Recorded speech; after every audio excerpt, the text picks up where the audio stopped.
주간 안녕하셨습니까? 이제는 완연한 가을입니다. 하늘은 푸르고 화창합니다. 이처럼 변함없이 때에 따라 계절을 허락하시는 하나님께 감사하며 마음을 다해 예배드리는 여러분 모두에게 주님의 크신 은총이 가득하시기를 간절히 축원드립니다. 꽤 오래된 이야기입니다만 조그만 책자로 지금도 나오고 있습니다만 리더스 다이제스트 1998년 1월에 아주 재미있는 글이 실려 있어서 그 내용을 소개해 보고 싶습니다. 한 이발관이 있었습니다. 거기 이발사가 손님으로 온 목사 한 사람을 정성껏 이발을 해드렸습니다. 그랬더니 목사님이 감사하다고 이야기하면서 이발비가 얼마냐 이렇게 물었습니다. 그러자 이발사는 목사님, 저는 하나님을 위해서 봉사했다고 생각합니다. 그러니 돈을 받을 수가 없습니다. 그러면서 돈을 받지 않았습니다. 목사님은 하는 수 없이 그냥 돌아갔습니다. 다음날 아침 이발사는 가게 문을 열 때 그 목사님이 보낸 감사 편지와 꽃다발을 발견할 수가 있었습니다. 또 며칠 뒤 이발사가 이발을 끝내다 마찬가지로 경찰관이 감사하다고 이제 이야기하고 이발비가 얼마냐 그렇게 물었습니다. 역시 이발사는 경관님, 저는 지역사회를 위해서 봉사했다고 생각합니다. 그러니 경관님에게는 돈을 받을 수가 없습니다. 그렇게 말하는 것이었습니다. 그러자 할 수 없이 그 경찰은 집에 돌아가게 됐습니다만 그 다음날 아침 이발사가 이제 문을 열려고 하니 경관이 보낸 감사 편지와 도너츠를 발견할 수가 있었습니다. 며칠 뒤 이발관에 국회의원이 한 명이 찾아왔습니다. 이 국회의원은 이발을 끝내고 얼마인가 물었을 때에 또 똑같이 상원이 국회의원에게 이발비는 받지 않겠습니다. 저는 국가를 위해서 봉사했다고 생각합니다. 그렇게 말하는 것이었습니다. 그러자 그 국회의원은 기쁘게 돌아갔습니다. 그런데 다음날 아침 이발사는 깜짝 놀라고 말았습니다. 이발관 앞에는 여러 명의 국회의원이 머리를 깎으려고 줄을 서 있었기 때문입니다. 하는 이야기입니다. 아주 우리에게 재미있는 그런 에피소드 이야기를 전해주고 있습니다만 우리가 사는 세상에는 두 종류의 사람이 있는 것 같습니다. 하나는 감사하며 사는 사람이고 다른 하나는 감사를 잃어버린 사람입니다. 탈무드에 보면은 참된 지혜자는 모든 사람에게서 배우는 사람이요, 참된 강자는 자신과 싸워 이기는 사람이요, 참된 부자는 가진 것에 감사하는 사람이라고 그렇게 말을 했습니다. 감사할 줄 아는 사람은 동전 한 입밖에 가지지 못하였어도 그 마음이 넉넉하지만, 그러나 감사할 줄 모르는 사람은 아무리 억만 금을 가지고 있어도 그 마음은 여전히 빈곤하게 살아간다라고 하는 그런 이야기죠. 자, 그런데 문제는 우리 그리스도인들도 이와 같이 살아가는 분들이 있다는 겁니다. 그래서 감사가 풍성한 성도들이 있고 이와는 다르게 감사에 인색한 성도가 있다는 것이죠. 그래서 바울 사도는 참으로 안타까운 심정으로 이렇게 말합니다. 로마서 1장 21절의 말씀. 하나님을 알되 하나님을 영화롭게도 아니하며 감사하지도 아니하고 오히려 그 생각이 허망하여지며 미련한 마음이 어두워졌나니 하는 말씀. 그러니까 하나님께 드리는 감사가 인색한 사람이 있는데 이는 그 마음이 어둡고 병들어 있기 때문이라는 것이죠. 참으로 안타까운 삶을 살아가는 사람. 저는 오늘 본문으로 시편 100편의 말씀을 정했습니다만 이 말씀을 보면은 특별히 하나님께 예배하는 사람들에게 감사하라 이렇게 명령하고 있습니다. 4절 말씀을 보면은 예배 드리러 나올 때 그 마음에 감사가 넘쳐야 한다는 것이죠. 그리고 하나님께 드리는 예배가 감사 그 자체여야 한다는 겁니다. 그래야 그 예배를 하나님께서 기뻐 받으시기 때문이라는 것이죠. 그러니까 결국 참된 예배자는 감사하는 자입니다. 달리 말하면 진정한 그리스도인은 감사하는 사람들이다 라고 하는 것을 우리에게 말씀하고 있는 것이죠. 그러므로 사랑하는 우리 주교회 성도 여러분, 이 시간 나에게 베풀어 주신 감사를 돌아보시기를 바랍니다. 꼭 감사를 잃었다면 그 잃었던 감사를 되찾으시기를 바랍니다. 그래서 인색했던 감사가 풍성해지기를 간절히 바랍니다. 자, 그런데 문제는 솔직히 말하면 우리가 감사하며 산다라고 하는 것이 생각만큼 쉬운 일이 아니다 라고 하는 점이죠. 왜 그럴까요?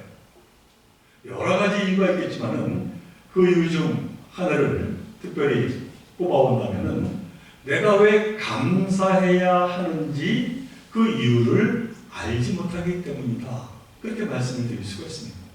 다시 말하면 우리가 알아야 할 감사에 대해서 미처 깨닫지 못하기에 감사하지 못하고 살아간다는 것이죠. 그러므로 우리는 무엇보다도 왜 감사해야 하는지 그 이유를 찾아내는 것이 감사하며 살아가는 그러한 시작이 된다라고 하는 것을 늘 기억해야 될 줄 믿습니다. 자, 그렇다면 우리는 과연 어떤 이유로 감사하며 살아가야 할까? 우리가 제일 먼저 생각하게 되는 감사의 이유는 은혜를 받았을 때 감사해야 한다라고 하는 사실입니다. 그런데 이 당연한 감사를 그만 잊고 살아가는 그러한 분들이 의외로 많다는 것이죠. 성경에서도 보면 그러한 일을 많이 말씀하고 있습니다만 특별히 신약 누가복음 17장을 보면 예수님이 제자들에게 실제로 경험하신 내용을 예로 들면서 그 같은 감사를 가르치시는 내용이 기록되어 있습니다. 이 누가복음 17장 11절에서 예수님은 예루살렘으로 가시려고 갈릴리와 사마리아 경계 지역을 지나고 계셨습니다. 그때 이 한 마을 근처에서 문둥병 환자 10명이 주님께 병 고쳐주시기를 큰 소리로 청했습니다. 그러나 주님께서는 저들을 불쌍히 여기시고 그 모두를 고쳐주셨습니다. 놀라운 일이 일어난 것이죠. 그런데 그 당시에 이 문둥병자들이 병에서 고침을 받게 되면 제사장에게 가서 확인을 받아야 그때부터 진정으로 병 나음을 인정받게 되었습니다. 그러기에 예수님은 저들을 고쳐주시고 바로 제사장에 가서 그 병난 것을 보이라고 그렇게 보내셨습니다. 그런데 그 10명의 문둥병자 중에 한 사람만 다시 주님께로 돌아와서 감사의 인사를 드리는 것이 아닙니다. 나머지 9사람은 병 고침을 받고 그리고 제사장에 찾아가 인정을 받고도 그리고는 감사를 잊은 채 각기 제 갈 길로 가 버렸다는 겁니다. 그러자 주님께서 저들을 안타까워하시면서 제자들에게 이렇게 말씀하십니다. 10사람이 다 깨끗함을 받지 아니하였느냐? 그런데 그 9은 어디 있느냐? 자, 그 9사람을 한번 함께 생각해 보겠습니다. 저들의 믿음으로 주님 앞에 나왔습니다. 간청했습니다. 그랬더니 주님의 응답을 받았습니다. 놀라운 기적을 체험하게 된 것이죠. 놀라운 은총을 받게 되었습니다. 몸이 새롭게 변화가 된 겁니다. 문드러졌던 손과 얼굴 그 모든 것이 제 모습으로 돌아왔습니다. 고름으로 범벅이던 그 피부가 깨끗해졌습니다. 온몸의 통증도 사라졌습니다. 정말로 날아갈 것 같았을 겁니다. 더 감격적인 것은 이 제사장의 병고침 확인과 동시에 다시 마을로 돌아갈 수 있게 됐다는 것이죠. 그 당시에 문둥병자는 마을 사람들과 격리되어 살아야 했습니다. 그런데 이제는 그럴 필요 없이 보고 싶었던 가족들을 다시 만날 수 있게 되었고 그 집에서 함께 살 수 있게 되었습니다. 앞으로는 성전에서 하나님께 예배드릴 수 있게 되었고 남들처럼 당당한 사회 일원으로 살아갈 수 있게 된 것입니다. 너무 기쁘고 감격적인 일이 아닐 수가 없었습니다. 그러나 그런 와중에 정말로 중요한 것을 잊고 말았습니다. 주님께 돌아와 감사해야 할 그것을 그만 잊어버리고 말았다는 것이죠. 근데 실제로 지금도 많은 그리스도인 중에 기도할 때 너무나도 간절하게 매달립니다. 그 결과 생각 이상으로 뜻하는 응답을 받았음에도 불구하고 그만 그 기쁨에 취해서 하나님께 감사드리는 것을 잊으며 살아가는 사람들이 의외로 많다는 것이죠. 마치 주님께서 병고침을 받은 그 9사람처럼 그러한 삶을 살아가는 자들이 있다는 겁니다.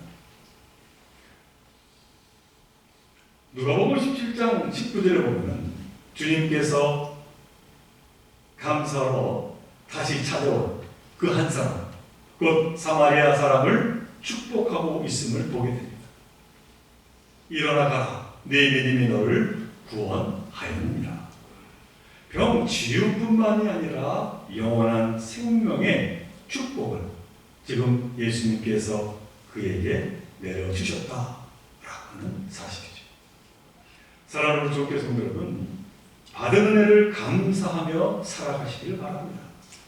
응답 받음에 취해서 감사하는 것을 그만 잊지 마시기를 바랍니다. 그 감사가 더 큰 축복의 문을 여는 열쇠가 됨을 늘 기억하며 살아가시기를 바랍니다.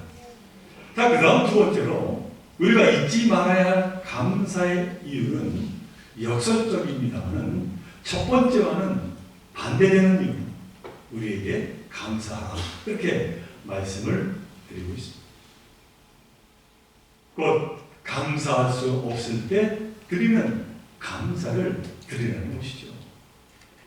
이는 정말로 쉽지 않은 감사입니다만 그러나 우리 그리스도인들만이 갖는 너무나도 중요한 구별되는 감사의 이유라고 말씀을 드릴 수가 있습니다. 우리가 살다 보면 도저히 감사할 수 없을 때가 있습니다. 바라고 하는 대로 되지 않을 때가 바로 그때입니다. 그러나 그때 걱정하거나 낙심하기보다 오히려 감사해야 한다라고 하는 것이죠. 구약 다니엘서 3장 18절을 보면 이런 말씀이 나옵니다. 그렇게 하지 아니하실지라도 왕이여 우리가 왕의 신들을 섬기지도 아니하고 왕이 세우신 금 신상에게 절하지도 아니할 줄을 아옵소서. 이는 대체 무슨 고백입니까? 이 고백을 드리게 된 배경이 있습니다. 그런데 다니엘에게는 아주 친한 세 친구가 있었습니다. 사드락과 메삭 그리고 아벤느고야입니다. 그런데 이 세 친구가 그만 바벨론 느부갓네살 왕이 세운 금 신상에게 절하지 않아 그로 인해 붙잡히고 또 그로 인해 뜨거운 풀무불에 던져지는 위태로운 순간을 맞이하게 된 것이죠. 느부갓네살 왕은 다시 한번 이 세 친구에게 지금이라도 내가 세운 금 신상에게 절하라. 그렇지 아니하면 풀무불 속에 쳐 넣으리라. 내 손에서 너희를 건져낼 힘이 있겠느냐? 라고 으름장을 놓으며 이야기합니다. 그러나 이들 세 사람은 하나님께서 우리 기도를 들으셔서 우리를 살리시겠지만 만일 그리하지 아니할지라도 절하지 않을 것이라고 그렇게 답을 했던 것이죠. 한마디로 말하면 바라는 대로 되지 않더라도 하나님을 향한 그 감사를 잃지 않겠다고 고백을 한 것입니다. 참으로 놀라운 고백이 아닐 수가 없는 것이죠. 제가 언젠가 설교 시간에 한번 말씀드린 적이 있습니다만 우리의 삶을 돌아보게 하는 작자미상의 기도의 시가 있습니다. 이러한 내용입니다. 주님, 때로 병들게 하심을 감사합니다. 인간의 나약함을 깨닫게 해주시기 때문입니다. 가끔 외로움의 수렁에 내던져 주심도 감사합니다. 그것은 주님과 가까워지는 기회이기 때문입니다. 일이 계획대로 안 되게 틀어주심도 감사합니다. 나의 교만을 반성할 수 있기 때문입니다. 아들, 딸이 걱정거리가 되게 하시고 부모가 짐으로 느껴질 때도 있게 하심을 감사합니다. 그래야 인간의 보람을 깨닫게 하기 때문입니다. 먹고 사는데 힘겹게 하심 또한 감사합니다. 눈물로 빵을 먹는 그 심정을 이해하게 하시기 때문입니다. 불의와 허위가 득세하는 시대에 태어난 것도 감사합니다. 하나님의 의를 분명히 볼 수 있기 때문입니다. 땀과 고생의 잔을 맛보게 하심도 감사합니다. 그래서 주님의 은혜와 사랑을 깨닫게 하기 때문입니다. 주님, 감사할 수 있는 마음을 주심을 진정 감사합니다 하는 작자미상의 기도입니다. 사랑하는 종교 성도들은 내 뜻대로, 내 바람대로, 내 기도대로 일이 이루어지지 않을 때라도 주님께 감사드릴 수 있기를 바랍니다. 그리하지 아니할지라도 감사하는 그 고백을 드릴 수 있기를 진심으로 바랍니다. 그에 같은 감사, 주님께서 진정 아끼시는 감사임을 잊지 마시기를 바랍니다. 이제 그 다음 마지막 세 번째로 우리가 잊지 말아야 할 감사의 이유가 있습니다만 이 이유는 두 번째 이유와 연관이 있는 그러한 이유로 고난 중에 드리는 감사입니다. 욥기 1장 21절을 보면 이런 말씀이 기록되고 있습니다. 이르되 내가 모태에서 알몸으로 나왔은즉 또한 알몸이 그리로 돌아갈지라 주신 이도 여호와시요 거두신 이도 여호와시요 여호와의 이름이 찬송을 받으실지니라 하는 고백. 이 같은 고백은 욥의 모든 삶은 하나님께 달려있음을 전적으로 인정하고 그리고 감사와 찬양을 지금 드리고 있는 것이죠. 자, 그런데 참으로 놀라운 것은 이 같은 욥의 고백은 욥이 행복할 때, 기쁠 때 드린 고백이 아니라는 겁니다. 자신이 한평생 모은 모든 재산이 한순간에 사라져버리고 더군다나 사랑하는 자식들, 무려 10명이나 되는 자식들을 한순간 모두 잃어버린 너무나도 불행한 그러한 상황에서 드린 고백이다라고 하는 것이죠. 그러나 그는 그 엄청난 고난의 한복판에서 하나님을 원망하지 아니하고 오히려 하나님을 찬양하고 감사를 드리고 있습니다. 아마 저 같으면 그 같은 고난의 10분의 1 아니 100분의 1을 당해도 감당치 못했을 겁니다. 그런데 이런 상황에서 욥은 하나님께 감사를 드리고 있는 것이죠. 아니 왜 욥은 이토록 고통스러운 고난 가운데서도 하나님께 감사와 찬양을 드릴 수 있는 것일까? 그 이유가 참으로 대단합니다. 욥은 이 고난을 원인에 따른 결과, 곧 인과 응고로 보지 않았기 때문이라는 것이죠. 그러니까 무언가 죄를 짓거나 잘못을 저질렀으니 나에게 고통이 오고 고난이 찾아온 것이라는 생각을 그는 갖지 않았다는 겁니다. 아니 그렇다면 왜? 무엇 때문에? 나에게 고난이 닥치는 것인가? 욥은 이에 대해서 단호하게 말합니다.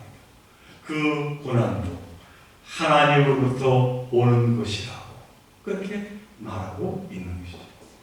그래서 욥은 이렇게 고백합니다. 주신 이도 여호와시요 거두신 이도 여호와이시니.